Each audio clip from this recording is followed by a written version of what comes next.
What's going on, Imperials? It's Emperor Cubone here.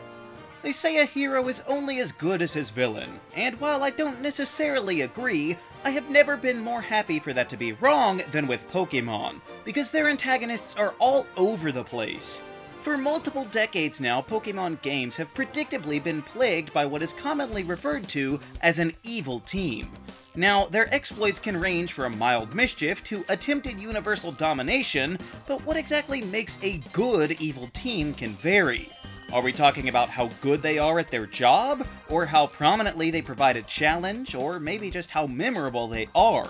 And most importantly, which of these evil teams is actually the worst? But we might as well list out the teams. We probably know them all, but there's Team Rocket, that was in the first two generations. Then we had Team Aqua and Magma in Gen 3. Team Galactic came in Gen 4, with Team Plasma coming after in Gen 5. Generation 6 gave us Team Flare, and then Gen 7 provided both Team Skull and the Aether Foundation, and this structure was replicated in Gen 8 with Team Yell and the Macrocosmos organization. So what exactly were these teams all about? What are their driving goals and plans for the future? Team Rocket was pretty content with perpetrating petty crimes and thievery and a secret base here and there, although they did overthrow an entire skyscraper of an active company and secretly helped to create one of the world's strongest Pokémon, not to mention their leader being a prominent gym leader without anyone knowing, so that's some pretty significant subterfuge right there. Then there's a big step up to the Hoenn region with Aqua and Magma. These opposing forces want to either increase the land or ocean in the region respectively. But then not content with that, Team Galactic set their sights on rebooting the entire universe, so that's thinking quite big.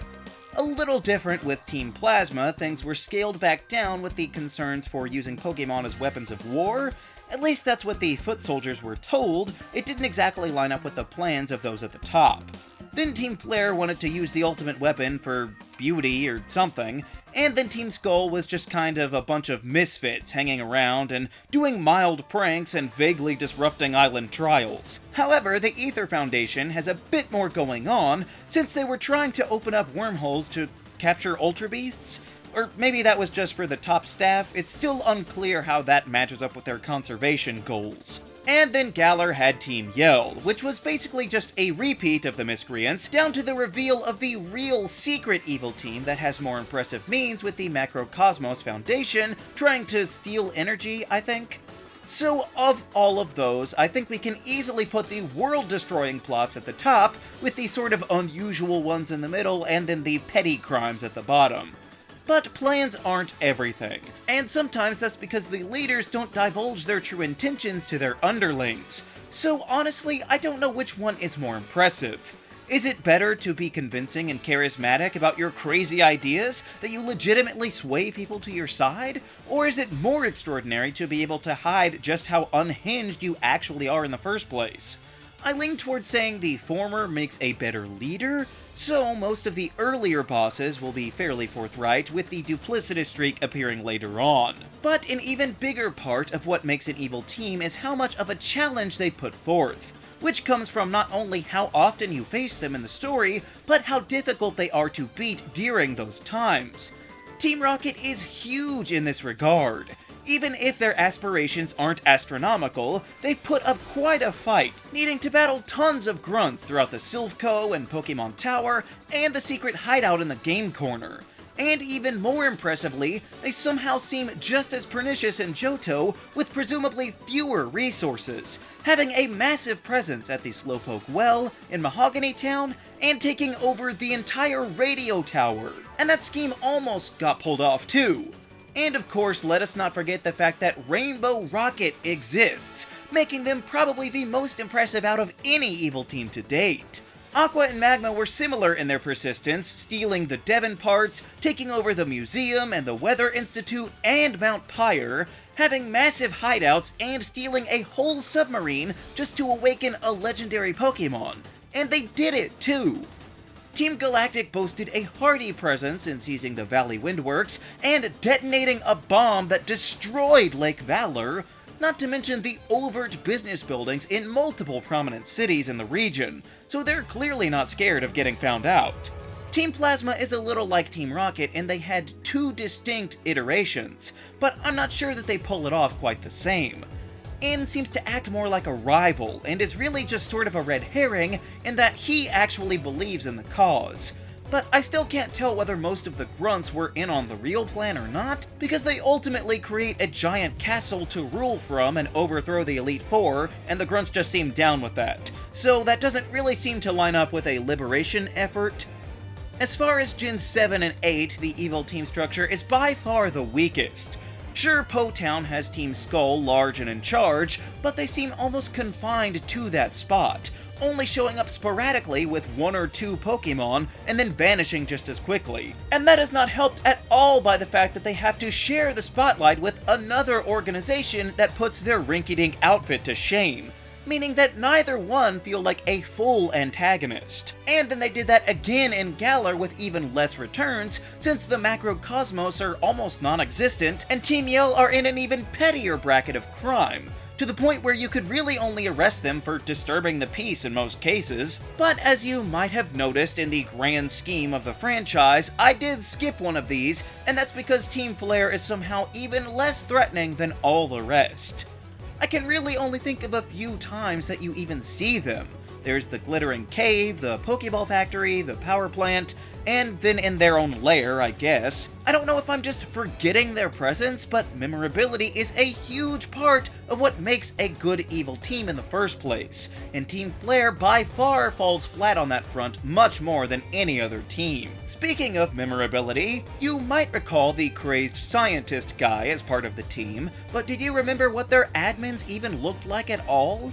Maybe not, because you really only deal with them in their base at the end, and it's not like these women or these Pitbull wannabes have super standout designs.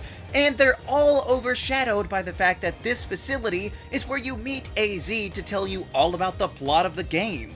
So if you remember anything, it's not going to be them. And then there are 4 more separately designed admins, but I couldn't even tell you any one of their names, nor at which point in the story they actually appear. People remember Archer from Team Rocket. They remember Shelly and Courtney.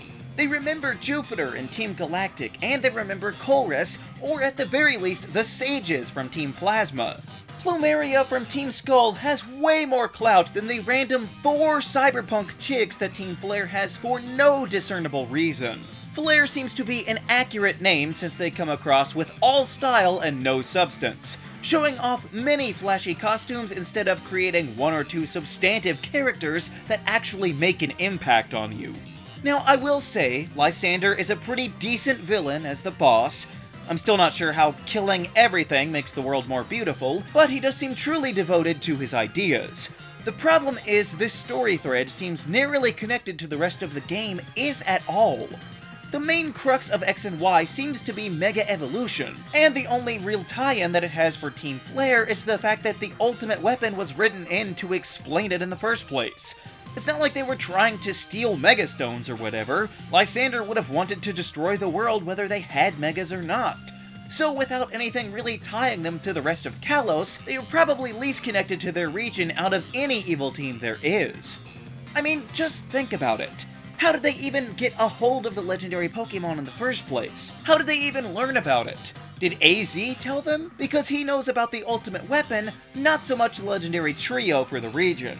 And I also don't recall much build-up for their lore throughout the rest of Kalos. I mean, Xerneas had more build-up in the new Pokemon Snap, when here he just shows up already in possession of Team Flare, who were too stupid to realize that stealing a bunch of Pokeballs wouldn't help create power for their device. And that's not even mentioning the huge wasted potential of having an Elite Four member as a secret part of this organization. They barely do anything with this information when it should have been the biggest shock in Pokemon since Team Rocket ran the Viridian Gym.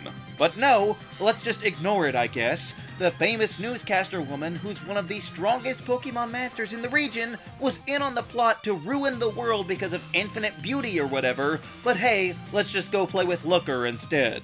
I'm sure they have their supporters out there somewhere, but if you ask me, Team Flare is just about the perfect recipe for an underwhelming and forgettable evil team. I mean, for crying out loud, they don't even have an established type base to match their painful standout style. For those outfits and a name like Flare, you would think that it would be the fire type, but aside from the grunts overusing the Houndoom line, and a signature Pyroar from the evil boss, I guess, they really just mostly use dark and poison types, which is the one thing that every other evil team has in common. Flare just doesn't make sense. They're named after the sun or fashion, but have nothing to do with either one. They don't fit a theme either in story or execution, their goals don't match up with their methodology, and despite the leader being alright, the rest of the group might as well be faceless nobodies.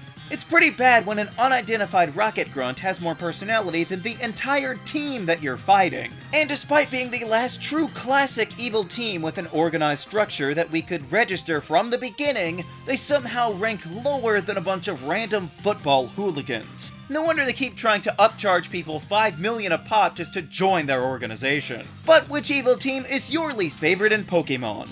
How could they be improved? Let me know down in the comments. Also, be sure to leave a like, share this video, and subscribe so that you too can become an Imperial today. And until next time, stay grounded.